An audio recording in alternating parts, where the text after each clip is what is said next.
Hi,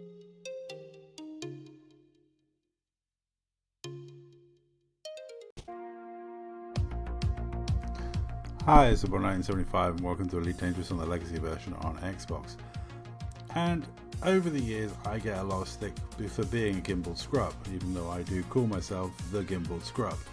And the one thing that has always made me smile deep down is the fact that my gimbal chips really do put in work. My beam de lance, my all gimbaled 3 beam lasers, 2 multi-cannons, is an absolute nightmare for a lot of players. Even some of the best PvPers in the game have struggled to beat it.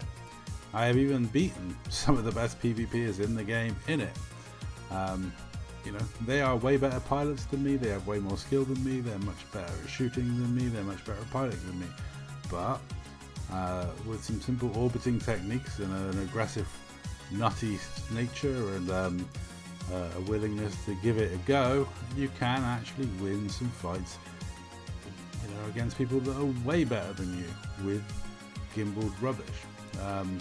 You know, does it lack skill? Well, yeah, certainly. It takes way more skill to use weapons that you have to actually aim and shoot from. You know, there is a reason why gimbals are frowned upon. But I tell you this, you know, as you'll see from this fight, against the wrong sort of ship, you really don't want to run into this ship in something like that. This is a bi-weave crate versus my beam de lance. I don't know what he's done for that bi-weave. He really should work on his thermal resistance, but the problem with the bi-weave build is the constant damage from the gimbals will really put pay to the, you know, the bi-weave. And as you can see, I'm willing to heat myself up to do even more damage to him. But that's the thing. I always find that the players that moan about me using this ship are not the really top end PvPers, because they will beat me. They will beat me, you know, reasonably comfortably. I've taken a few of them to under 30% hull. Even some of the absolute best in the game have lost their shields and panicked and like had moments where they've been like, oh my god, that thing's horrible. Because when your shield's going down an FDL and you're facing a gimbal chip, it can get quite ugly pretty fast. But you know, normally the best PvPers in the game, they kill me like, you know, just after they've lost their shields or just before they lose their shields. You know, but even on my day, I've even taken some of the best PvPers in the game down to under 30% hull before they've beaten me. I've even beat some incredibly good PvPers in this game. And if someone's in the wrong sort of ship against this thing, like a crate or a bi-weave build, this is what happens. It melts very quickly. This ship gives out a massive amount of DPS very simply. And I've beaten people with chaff, I've even beaten people with double chaff.